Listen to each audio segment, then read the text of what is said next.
Assalamualaikum warahmatullahi wabarakatuh. Saya Lutfi Hakim, CIKIP Angkatan 9, Kabupaten Jepara. Dalam kesempatan yang baik ini saya akan menyampaikan materi yaitu mulai dari diri, modul 2.3 tentang coaching untuk supervisi akademik. Dalam materi ini ada pertanyaan-pertanyaan reflektif, sesi mulai dari diri, yaitu yang pertama, selama menjadi guru, tentunya pembelajaran Anda pernah diobservasi atau disupervisi oleh kepala sekolah Anda. Bagaimana perasaan Anda ketika diobservasi? Nah, ini. Yaitu pada saat saya diobservasi atau disupervisi oleh kepala sekolah, saya merasa sangat percaya diri karena melalui supervisi saya bisa merefleksi kegiatan pembelajaran yang saya laksanakan kepada murid. Dari hasil supervisi saya mendapat gambaran tentang apa saja yang perlu saya tingkatkan dalam menjalankan peran saya sebagai pendidik.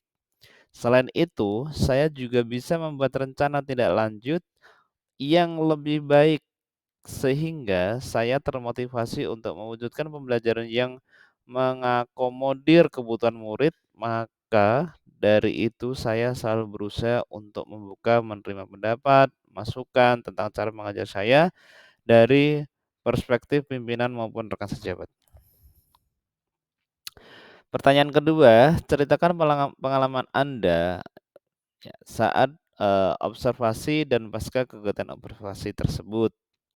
Yaitu berdasarkan pengalaman saya ketika diobservasi oleh kepala sekolah, pengawas, atau rekan sejawat, saya terlebih dahulu membuat kesepakatan waktu kegiatan supervisi yang akan dilaksanakan. Setelah itu, saya membuat persiapan yang matang dengan menyiapkan perangkat ajar yang sesuai dengan metode pembelajaran yang saya akan gunakan. Nah, itu. Kemudian pasca supervisi tersebut memberikan umpan balik yang kemudian saya gunakan sebagai bahan refleksi. Setelah itu saya membuat rencana tindak lanjut pada perbaikan pengajaran di kelas. Rencana tindakan tersebut kemudian saya implementasikan pada kegiatan belajar dan mengajar berikutnya. Pertanyaan ketiga, menurut Anda bagaimanakah proses supervisi akademik yang ideal dan dapat membantu diri Anda berkembang sebagai seorang pendidik? Yaitu jawabannya, yang pertama, pemimpin terlebih dahulu menyampaikan rencana supervisi, tujuan, dan indikator dalam melaksanakan supervisi tersebut.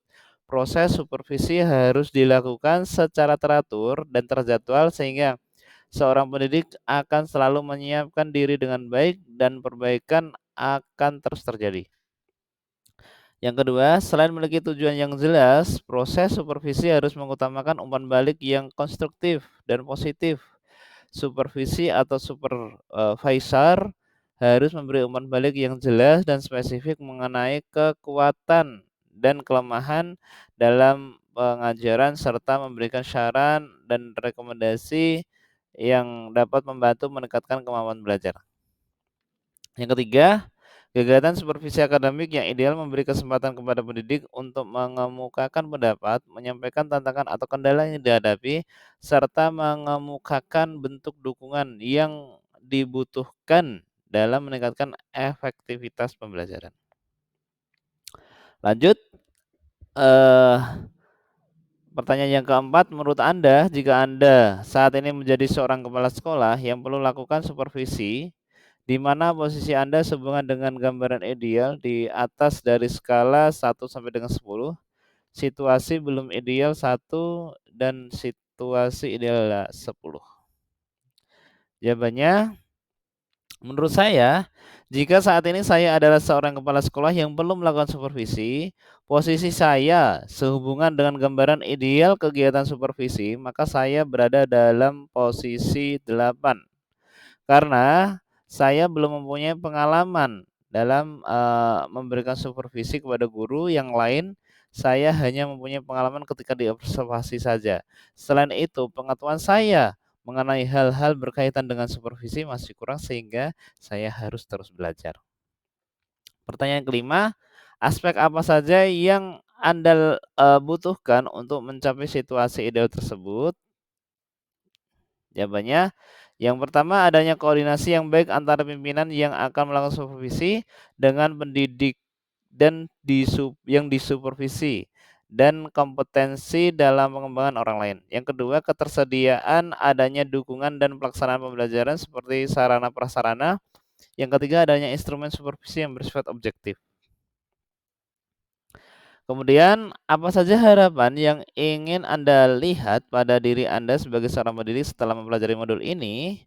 Yaitu, yang pertama, saya mampu memahami seluruh materi yang dapat mengikuti rangkaian kegiatan pembelajaran tentang coaching untuk supervisi akademik dengan baik secara kompetensi. Saya semakin berkembang. Yang kedua, menjadi pribadi yang memiliki tekad untuk terus belajar dan menerapkan aksi nyata. Da dari pengembangan yang telah saya peroleh kepada modul ini. Yang ketiga, dapat berkontribusi dalam mewujudkan visi sekolah dan mampu menciptakan lingkungan belajar yang berkualitas. Hal ini dapat dimulai dengan menjalin kolaborasi kepala sekolah, guru, warga sekolah, saling membantu memperbaiki kekurangan dan saling memperbaiki atau membagikan pemahaman dan pengalaman positif.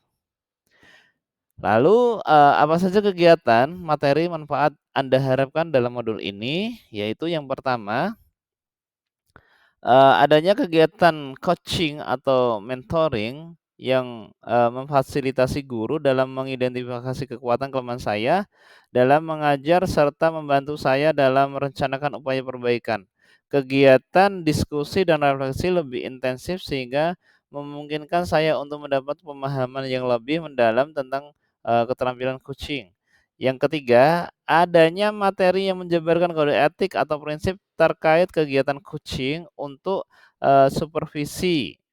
Eee, Kemudian yang keempat, adanya observasi dan umpan balik yang diberikan kepada keterampilan mengajar saya, sehingga bermanfaat untuk perbaikan praktik di masa yang akan datang.